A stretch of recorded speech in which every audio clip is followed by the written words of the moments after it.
Hey, what's up, everyone? This is V Marie, also known as your girl V92. I'm just gonna come to you guys with another good and short and sweet video today. I know for the last couple of days I've been getting on black men, but I think that I might make a couple of more videos like that and then venture on to the women because there's a lot of topics that I want to talk about. I know you guys are probably like, wow, 3 videos in 1 week. That's very rare of me because I actually have the time to put it out. But when things are fresh and hot on your mind, you just have to talk about it. All right, so the name of this video is going to be called The Darker the Skin, the Deeper the Disdain. And what this video will consist of is me explaining the dynamic of the black man's hatred or the disdain that he has for the black woman in general. Not all black men, by the way. I'm talking about a very large majority of them that have a very deep disdain and how to deal with it as well. My video today is mainly geared towards black women.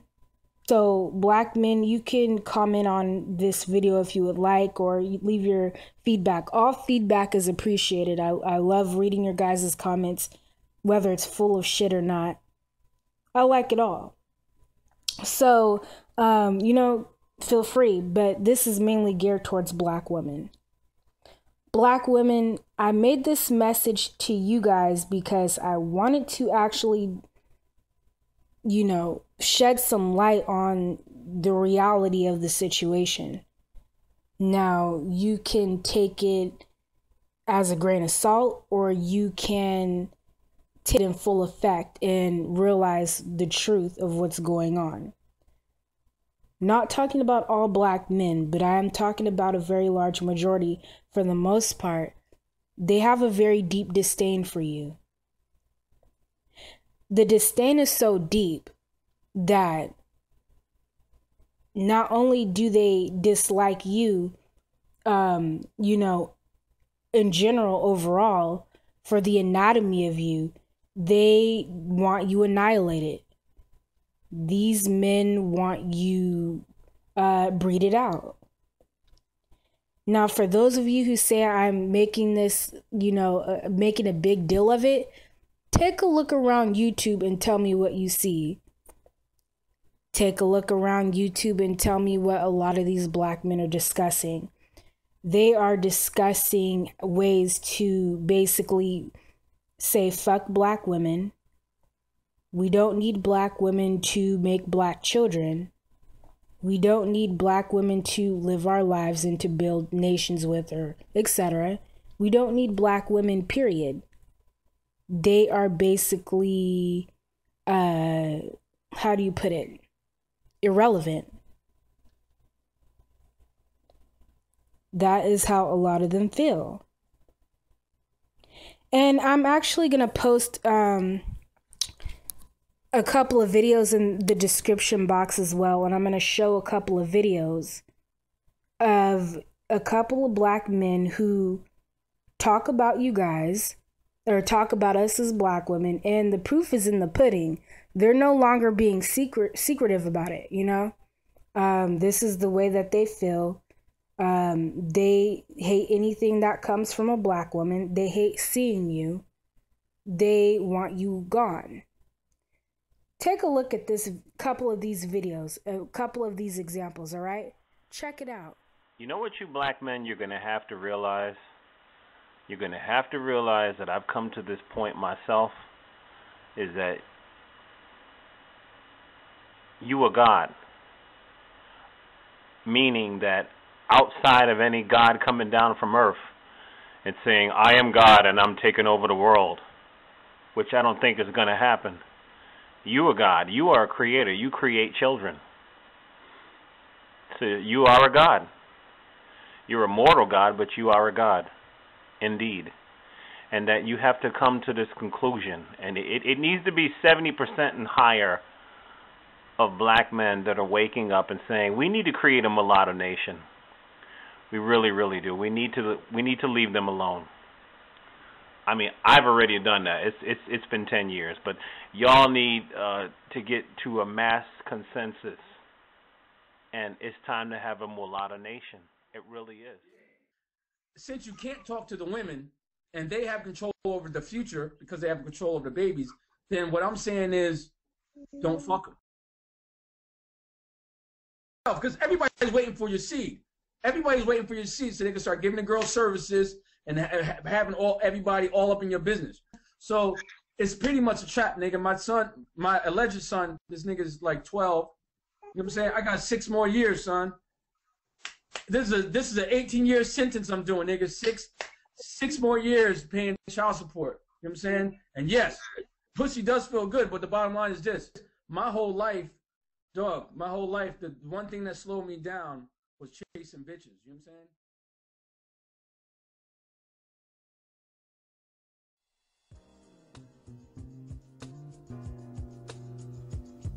What up, everybody? It's your boy Tommy Sotomayor coming at you live for part 2 of the controversial video called Mixed and Light-Skinned Women Do Look Better. Just get over it. Now, you can find this and all my other series videos on the Sotomayor TV series channel, which I will put up somewhere on the link up here.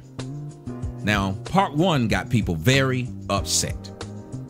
So I'm sure part 2, even though I've used nothing but logic and facts and then preferences, will offend people. Now, some people got the fact that there's an underlying sarcasm in part 1, but the idiots didn't. As you can go back and look, people were arguing, cussing, all of this over one man's opinion that they don't know, never met, and had no plans of sleeping with. So you have to be an insecure person if one person's opinion of who they like to sleep with and who they don't bother you. But part 2 is a special part of the series, and I love this one, and I dare any one of you to say that this is not true. Go ahead, combat it with facts. Part 2 is called She's Pretty for a Dark-Skinned Chick. Now let me ask you, ladies and gentlemen, something. Have you ever heard someone say, she's pretty for a white woman? Have you ever heard someone say, she's pretty for a mixed chick? Have you ever heard someone say, she's pretty for a brown-skinned chick? No. You've only heard people say she's pretty for a dark-skinned chick. Why is that? Serious question, dark-skinned women. Since you think that everything I said is a complete lie and that you act like you don't wake up every day and see how the world treats you a bit different. You treat you different. Every dark-skinned person you meet, especially women. See, men, we okay being dark-skinned because we know all we got to do is get some money and that goes away. Women, on the other hand, are not okay being dark-skinned. See, what they do is they go around telling everybody that they mixed. They black as this microphone, but they'll tell the whole world they mixed. I know more mixed people who tell you they black than actual black people who tell you they black. And then they'll justify it by saying, we're all mixed somehow. Yeah, but you have no signs of it. And usually when people don't have signs of something, if they're going around trying to convince people of it, they're trying to compensate. That's the problem. Anyway, let's talk about this whole dark-skinned women being told, you're pretty for a dark-skinned girl. Now, typically, we don't preface things that are good. We only preface things that are bad, like he can jump for a short guy. He's pretty smart for somebody slow. He's pretty good athletically for a handicapped guy. We typically only say these words about things that we feel are less than, lower than, or some type of handicap. Am I wrong about this? We don't say a guy, he can dunk pretty good for a guy that's 6'5". No, that's a normal size.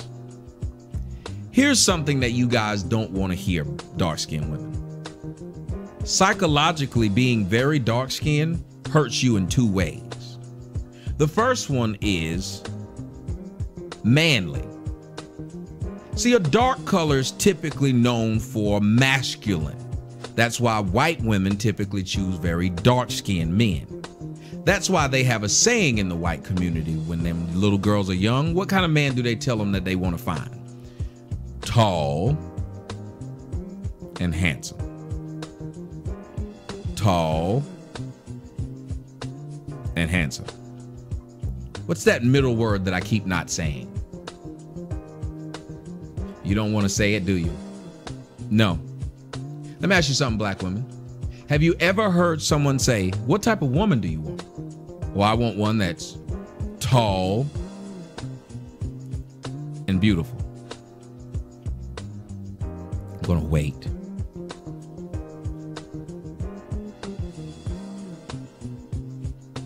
You've never heard someone say that they want a woman that's dark and beautiful? You've never heard this before? Why not? I mean, typically they say things about women. She's pretty for a dark-skinned girl. They say she's pretty for a fat girl or something where they feel like it typically shouldn't happen, right? Yet in this case, they say, I want someone that's tall, dark, and handsome for a man. But for a woman, they say she's pretty for a dark-skinned woman. Because dark is typically a masculine color. It just is. It works for men. It doesn't work for women. Something else you need to consider, people. Extremes on any side typically are unattractive.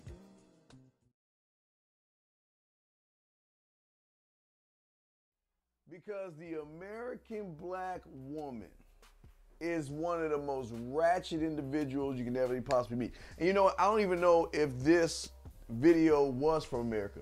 Because even if it wasn't, regardless, it shows you the mindset of a black mother. And the reason I say that, and I know a lot of black women would sit there and say, well, no, that's not me, that's not me, that's not me. Look at the numbers, everybody. Look at what is happening to our children.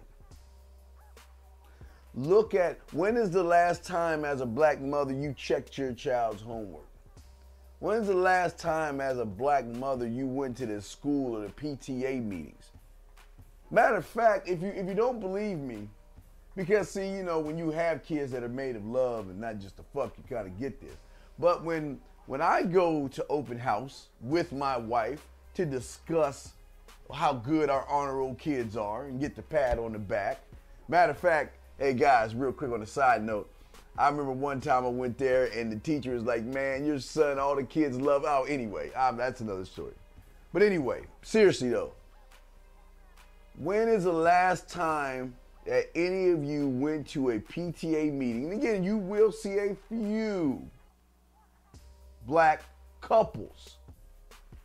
When is the last time you saw a black woman go to a PTA meeting wanting to know about her child? A single mother. You might get them here and there, but it is not the norm. They are getting, why? Because if it's Thursday night, it's ladies' night. So they got to make sure they get the right weave, the right hair pieces, the right eyes and nails, because they got to get their asses to the club. So they can go ahead and find a man to fuck them, get them pregnant, and repeat the whole cycle again. Guys, this is why I am telling you, it is nothing wrong with fucking these women, but don't have any kids by these women. Turn on your news, turn on your TV, look at the internet, open up the newspaper, and you will see what these black women have done to this race. The behavior of these black women. It is sad, it is fucked up, but that's what it is. That's just how it is. There are good black women out there, but very fucking few. Them motherfuckers are next to the Smurfs and unicorns. Guys, leave these black women alone. You don't want your sons to have that type of behavior at that age. Now, again, if he was maybe 9, 10, 11, 12, and he's moving like that, absolutely, hey, you know, hey. All right, you guys. those are a couple of videos that I show. I'm taking a new approach to prove my points in a lot of my videos, because I believe it's better than me just sitting here talking, trying to get you guys to see my viewpoints, for me just talking basically, and basically show you guys some, a little bit of proof. Show you guys some examples of what I'm talking about. The first guy that I showed, I'm not, that brother, I'm not going to throw him underneath the bus because I know he's not a very bad guy, and I know that he's expressing his opinion, but I used him as an example because he has the same mindset that a lot of black men have. The fact of the matter is, a lot of these men, when they look at black women as individuals, doesn't matter, you can be a very great woman. They see you, they believe automatically in their mind that you are obsolete. Automatically. That is how deep the disdain is that black men have for you as black women. Don't believe me? Take a look around. Just ask somebody. Now, the other part of my video is going to be explaining to black women how to deal with it. I'm not saying that all black men feel this way. I'm saying that a large majority do. There are still some great black men out there, but you must be very decisive and you have to be very careful. You have to be a little bit smart. You really have to see what their mindset is. If there's anything that's out of the norm in their dialect, if they come off as a jerk or an asshole or whatever, leave him be. If you see a black man talking about, oh, well, that's why I date white women, let him be. Let him go. It's gotten to the point of where the gloves are off. A woman by the name of Blendy and Swirl 1 made a video a while back, basically mentioning, the gloves are off. Black men and black women are very different groups of people. For the most part, we might not ever get along. All that shit is pretty much in the past. Not saying it's all that way, but what I am saying is it's more common these days to maybe let a very large portion of black men go. Also, and I'm not, saying this to be bitter or rude or mean or anything. Basically, it's me. This is my opinion. You don't have to take it as the gospel truth, but I pinpoint different examples of what I'm talking about. You can take it or leave it. Basically, this is me coming to an understanding of how things are and the reality of the situations that are going on between black men and black women. It's not, like I said, it's not the gospel truth, but the proof is pretty much in the pudding at this point. You have to be very smart when dealing with black men these days. You never know what their angle is, where they're coming from. You don't know what they're thinking. You don't know how they feel. You just never know. And, it is what it is. All right, give me your opinions. I want to see you guys in the comment section. Go ahead and tell me your thoughts. All right, out.